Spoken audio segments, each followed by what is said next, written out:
Olá, meu nome é Frâncio. O tema do seminário de hoje é o poder nas organizações, proposta da disciplina Teoria das Organizações. Pensar em poder é fazer alguns questionamentos, bem como: quem detém o poder? Poder é ter dinheiro? Poder é ter influência? Poder é ter propriedade? O que vem ser o poder? E para responder isso, este seminário irá abordar dois textos, um de Carvalho e Vieira e outro de Farias, né? Esses dois textos, eles tratam sobre os conceitos, né, de poder, na visão de alguns teóricos, bem como fazem uma breve análise das organizações como estruturas de autoridade e apresentam os tipos de poder e mediação, e discorre sobre as definições do campo social, poder simbólico e hábitos. Bem, entender o conceito de poder vai além desses questionamentos que fiz anteriormente, né? Weber, citado por Carvalho e Vieira, diz o seguinte, que nas sociedades antigas, a autoridade repousava na tradição e na lealdade e obediência. Aquele que detinha o poder, mas também o carisma pessoal de um indivíduo, né?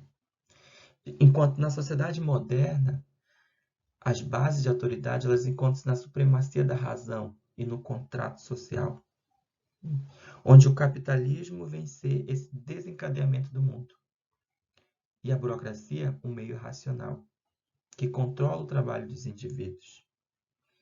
Então, entender o poder, né, na concepção weberiana é entender que por trás dele existe uma racionalidade que vem da burocracia, né? Essa racionalidade que vai se dar a partir das regras de regulamentos que vão conduzir o controle do poder, né? De dominação. Destaco ainda Arne, que apresenta, né, que é citado por Carvalho Vieira também, que diz que a visão pessimista de racionalização extrema deu lugar a enfoques que rejeitam o caráter de inevitabilidade do determinismo histórico. Enfatiza os conceitos de hegemonia e tendências dominantes. Ou seja, pensar no poder saiu daquele contexto, daquele determinismo histórico, e se passou a pensar ele a partir das dominações dos sistemas econômicos, no caso, vigentes, né? Os sistemas dominantes. E, além disso, Bobbio, né, que é citado também por Carvalho Vieira, ele diz que esse poder ele é concebido também como uma capacidade de agir do indivíduo e também como uma capacidade de determinar o comportamento de um outro indivíduo, né? Então, entender o poder também a partir das suas influências, como vai ser apresentado aqui para frente. Além disso, Locke, citado por Carvalho e Vieira, apresenta duas concepções de Hobbes e Voltaire, no qual, para Hobbes, a concepção intencional de poder é quem o poder de um homem é o seu meio presente de obter algum bem futuro. Então, o poder de um homem é aquele no qual ele consegue exercer para obter algo no futuro, né? Para conseguir algo que ele deseja. Enquanto para Voltaire, esse poder ele consiste em fazer com que os outros possam agir conforme o seu desejo, né? Um poder de dominação. E aí Stuart Hall, ele vem e diz o seguinte, que o poder ele é um ato, né? A análise pode deter-se a investigar os resultados de um ato de poder que pode originar, dentre outros fenômenos, a obediência, né, dos sujeitos, daqueles indivíduos, ou o conflito, caso eles não aceitem esse poder. Stuart Hall diz o seguinte, que o receptor deste poder é o indivíduo sobre o qual o poder também é exercido e que é determinante na identificação do tipo e da forma de ocorrência do ato de poder. Então, essas concepções de poder situam-se no campo de uma categoria assimétrica de poder e também numa vertente simétrica de poder, como apresentado por Carvalho e Vieira, né? Citado nesse seu texto. Mas Carvalho e Vieira diz o seguinte, que entender as estruturas organizacionais de autoridade vai partir de uma categoria assimétrica, né? Porque pressupõe de relações sociais e políticas desiguais que vão ocorrer dentro dessas organizações. Ou uma luta por recursos de poder, que desenvolve práticas de resistência e conflito. Entretanto, a vertente simétrica de poder como capacidade de ação coletiva em todos não cabe numa análise das estruturas organizacionais, né? Além disso, destaco ainda que a concepção de poder apresentado por Farias na sua obra Economia Política do Poder vai se dar em algumas definições apresentadas por ele, bem como a coerção, coação e repressão, que refere-se à exclusão para fora do campo da ação, aplicando sanções físicas, psicológicas, sociais e culturais, castigando e impondo restrições àquele sujeito social, aquele indivíduo. A autoridade também, a partir do poder legítimo apresentado por Weber. Que poder legítimo é esse? É quando a crença de um grupo, onde a crença de um grupo legitima aquele poder, né? Que pode se dar por um poder tradicional, um carismático ou racional. Além disso, o poder é entendido como liderança, né? Faltado por Farias, que é uma capacidade ou atributo de um sujeito de conduzir de forma determinante ações de outros sujeitos, de maneira ativa e legítima, né? Entendida como uma manifestação de natureza psicológica quanto social e política. Além dessa liderança, o poder é entendido como uma influência, que trata-se de uma condição entre sujeitos individuais e coletivos, entre as organizações e instituições, entre simbólicos e imaginários. A influência se dá em função de fatores cultiváveis, tais como a cooptação, o capital de relações sociais, a posição na estrutura hierárquica. Então, essas concepções de poder também, elas vão estar ligadas nessa concepção macro do poder e suas relações. Entendido a concepção de poder, podemos também agora compreender as organizações como estruturas de autoridade. Carvalho e Vieira cita no seu texto que o poder das organizações são vistos na vertente assimétrica, como eu havia dito, que compreende as organizações como estruturas de autoridades legítimas, onde essas organizações são locos de dominação e do campo social. O campo social vai funcionar como uma arena de jogos, né, de poder, onde esses atores sociais e sujeitos vão estar se relacionando ou até buscando, né, a legitimidade do seu poder, a execução do seu poder. Carvalho e Vieira vai além. Ele diz que a obtenção de aquiescência ou controle, a relação de dependência e desigualdade vão ser enfoques dessa categoria assimétrica. O que seria essa obtenção de aquiescência ou controle? Nada mais seria de que, se dentro das organizações, enquanto menor for os conflitos, maior é a dominação, maior é o exercício do poder, né? O poder vai se dar a partir da estipulação de quê? De regulamento, de normas, de comunicação formal, que são elementos-chave da estrutura de poder. E aí Weber, ele apresenta que esse poder vai ser exercido dentro das organizações a partir de uma tipologia de poder legítimo, que se dá a partir de uma autoridade tradicional, que advém de crenças, né, ligadas muito a tradições das comunidades, ao heroísmo, a uma isso no caso, desculpa, a autoridade carismática, né?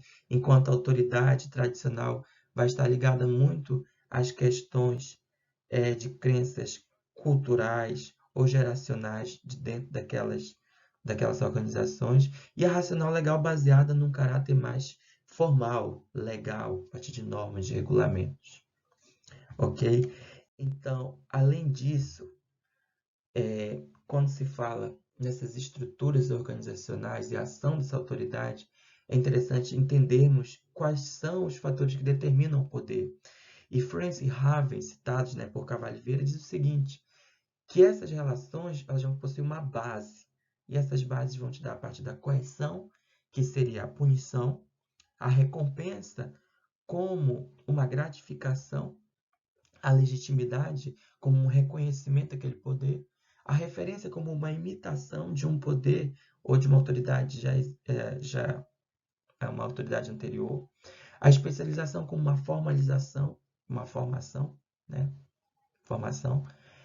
E, além disso, Bacharach e Lauer, né, citam Struth Hall, no qual ele diz que essa base também ela se dá a partir do acesso ao conhecimento.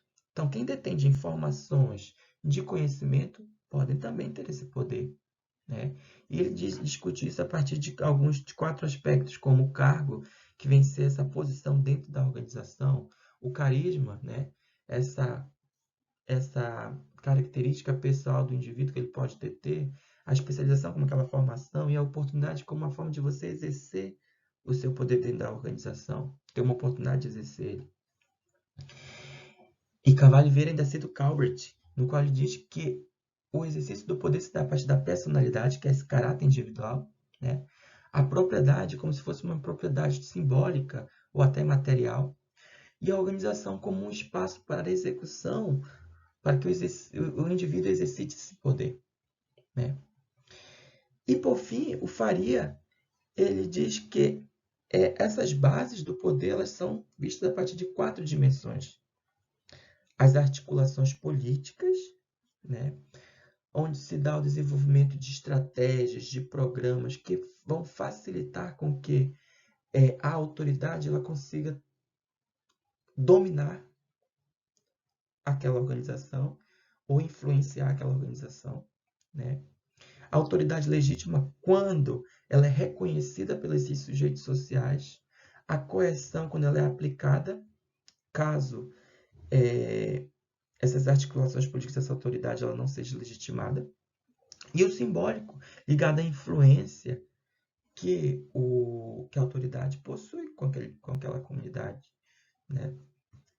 Então, esses determinantes do poder, eles vão nos facilitar também compreender como que o poder ele é mediado.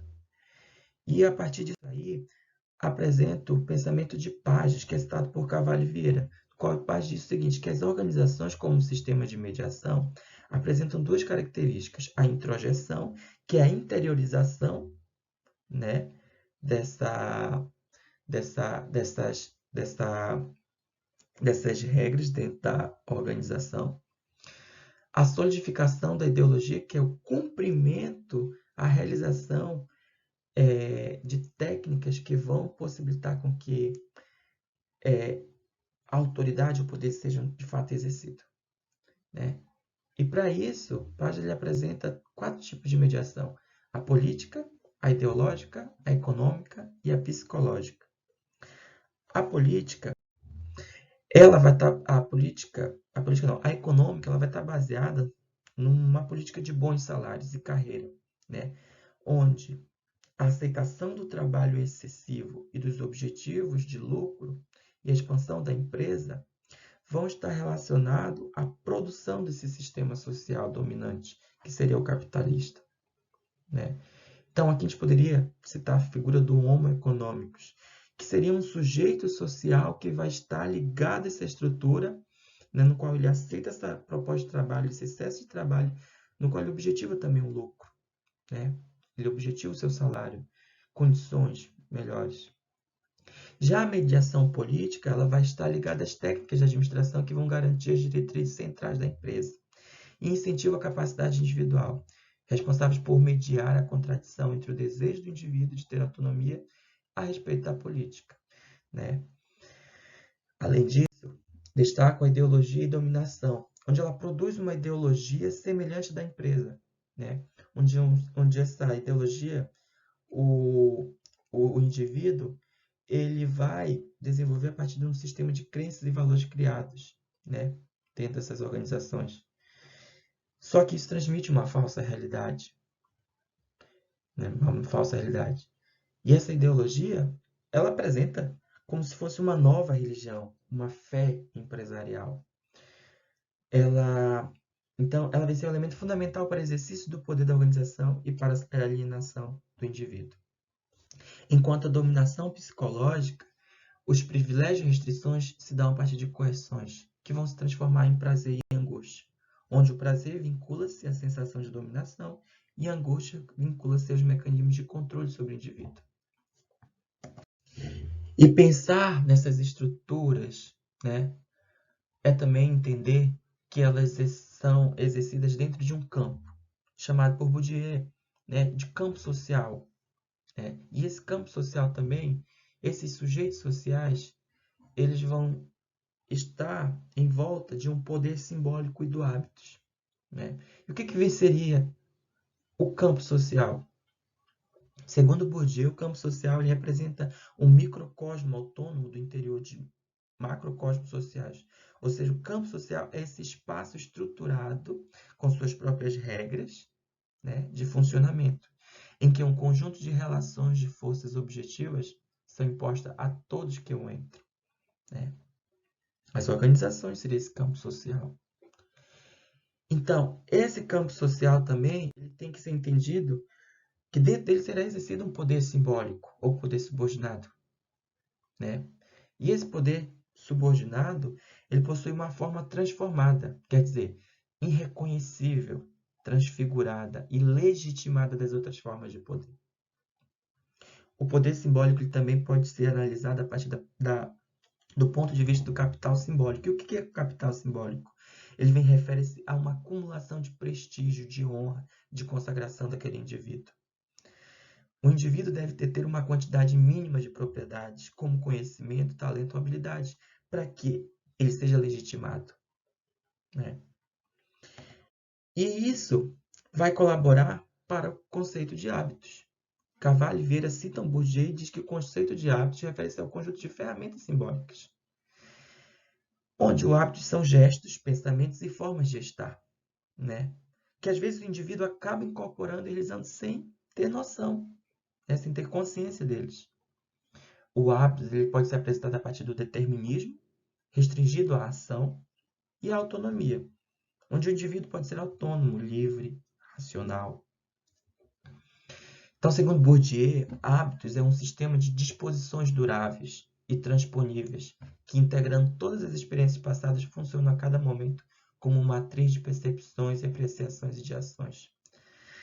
E torna possível a realização de tarefas infinitamente diferenciadas, graças às transferências analógicas de esquemas que permitem resolver os problemas da mesma forma. Enfim, apesar de todos parecerem se acomodar ao conceito de poder inerente à burocracia, né, entender a burocracia vai além. Entender o poder vai além do que apenas entender na perspectiva da burocracia weberiana. Mas também entender o poder a partir da dominação. Entender o poder a partir da capacidade de agir, como um exercício que impele a compreensão também da política, ou uma relação entre os homens, promovendo uma ação coletiva e na construção de um devir. Né? E para fechar esta apresentação, apresento-lhes um mapa conceitual, um mapa mental, no qual apresento-lhes os principais autores que vêm discutir esse pensamento do poder nas organizações tratado neste trabalho, como Pages, Stuart Hall, Lucas, Carvalho Vieira, Bobbio, Bourdieu, Arne, Farias e Weber. Né? Cada um com uma visão do poder. Bem como iniciada por Weber, que entende o poder como uma supremacia da razão, contrato social, né? Sendo que o poder legítimo se dá a partir do racional legal, carismático e tradicional. Além de Weber, temos a contribuição de Arne, que diz que o poder se dá a partir de uma hegemonia de tendências dominantes. Já Lucas diz que o poder de um homem faz com que os outros possam agir com o seu desejo também. E Stuart Hall diz que o poder é um ato e pode gerar fenômenos tanto de obediência quanto de conflitos.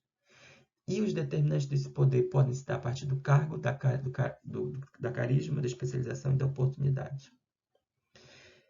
E, por fim, né, Farias, na sua obra Economia Política do Poder, ele diz que entender o poder é você entender também como ele se dá a partir de algumas concepções de coerção, de autoridade, de influência, de liderança. Isso irão gerar bases do poder, né, no qual irão estar articulando políticas, estarão legitimando as autoridades, a coerção pode acabar sendo exercida e o simbólico também vai se fazer presente. Por fim, Bourdieu diz que entender o poder é você também entender o campo social onde o poder é exercido, com o campo social sendo um espaço estruturado, com suas próprias regras, e o poder simbólico, a acumulação de honra, de prestígio, de consagração que vão gerar um capital simbólico. E o hábitos, né, de uma forma mais objetiva, como gestos, pensamentos e formas de estar, de ser. Então é isso. Essas foram algumas das referências consultadas neste trabalho. E pela atenção de todos, obrigado.